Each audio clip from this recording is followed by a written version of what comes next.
إنه وادي رئيسوارين وادي من شخصية ووزير الجارسين صيحي وحس ودم بقرار وخيانة قرار وزيركم إنه محكمة للجية كان بين بكوجلها يا وحول ربي هدوه حكتي سواها إنه حل ما نمر هذين وحيابك لو حق مركوا أنا خلخل نبتجريه إيو مسير سياسة بابي أنت هديو ورحمة تشيل مكوت بركي دولنا وقت جادي لما تيك لنا عن لبسين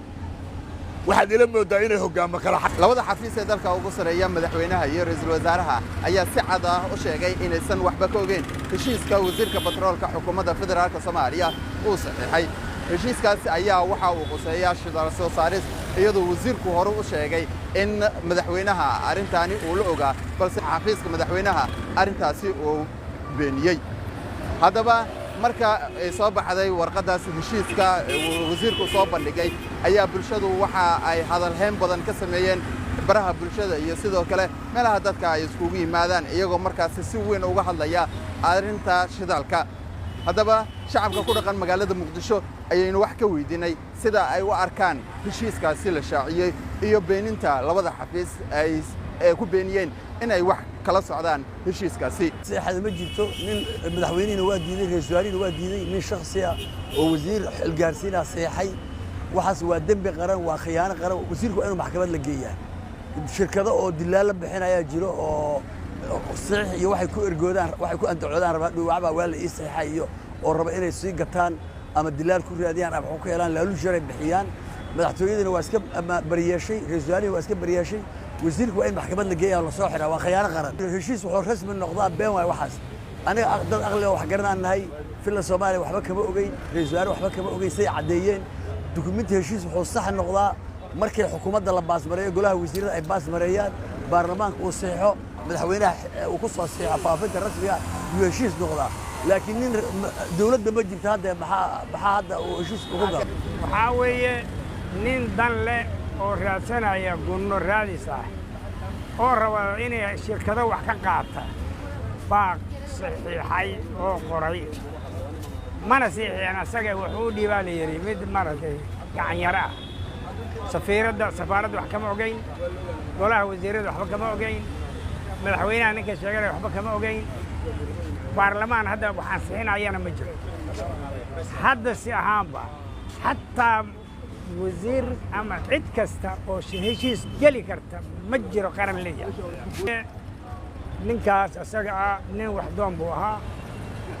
كبروا رأسنا كبروا وحاوي رأسنا يا ما هاي nin sharci ku socdo legal aan sax ma yaaba golaha wasiirana saxin karin madaxweynaha aan saxin karin cid baarlamaan saxin aan jirin waxa saxin kara ma jira ba sharci noqon mayso waxaan madaxweynuhuna ogeyn ra'iisul wasaaruhuna ogeyn golaha baarlamaan ogeyn golaha wasiir ogeyn waa xaraan in la saxiixa wasiirka saxiixayna waa dambiile run baan ku sheegaya haddii dawladnimo jirto sharci jiro inta laaba laga qaado haddii ra'iisul wasaaruhu la ogaa ama madaxweynuhu la ogaana waa heshiis caalami ah waa la saxiixan karaa laakiin haddaan dawladdii madaxdii u sarreysay waxba ka ogeyn golo baarlamaanna la marinayna inuuna jirin ee ay tahay shisheeye shirkado shisheeye iyo wasiirkii batroolka ay tahay taasaaba dembiya hoggaamo kale xadkii aan sheegay ku soo beegay baan kuu sheegi ka faa'iidayso dawladna waa guurtay dawladna waa soo socotaa dhexdeeda wey inta taa kalena iman tanina ay dhamaatay waqtigeedii ya ka faa'iidayso dabadeedna carrada ilaahay meel u gooso arrintaasa ku soo beegay dankan dan laga leeyahay doorashaba ma dhacdeen doorashaba lama qabteen dawladdii horaa shaqayn lahayd baarlamaankii baa shaqayn lahaa dadkaa loo gurman lahaa sidaa hadalku kaa yahay weriye kursi baa 700,000 la siisanaya kursi baa 1 milyan la siisanaya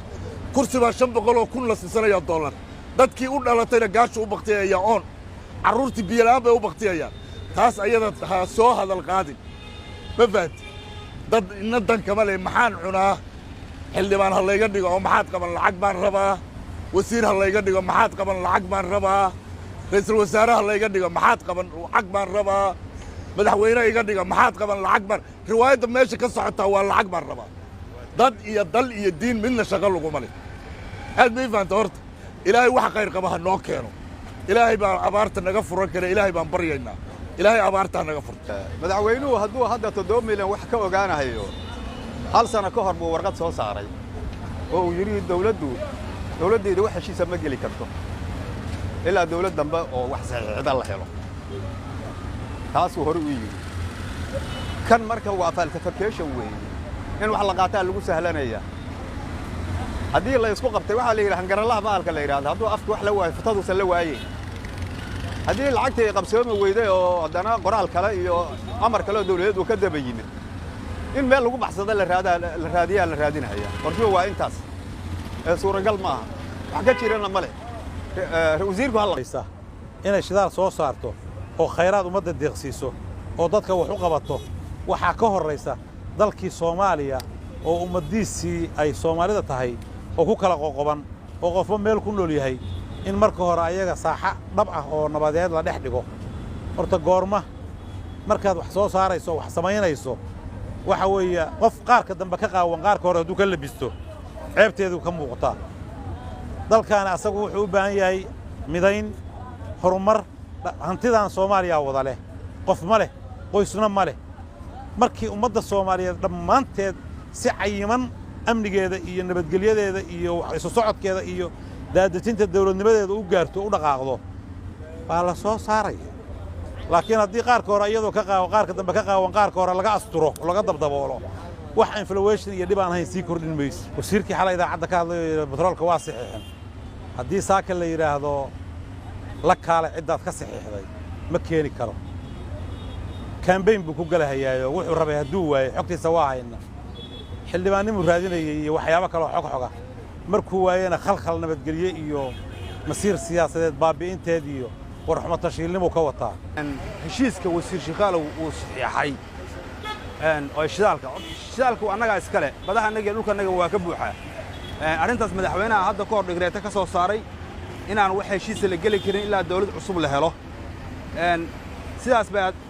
doorasho loo aaday markii doorashada laga soo noqdo dawlad cusub la dhiso in mawduucaas labaad buu ahaa in loo gudbo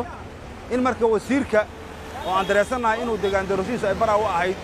xogaa culaysu halkaa uga yimid intuu aado mataqaanaa ingiriiska inuu fado dhaliyo xilligan iyo wax macnaha hadal hayn leh horta inuu wasiirku noocaas wax u fakiro horta marka hore waa asagan ku cambaaraynayaa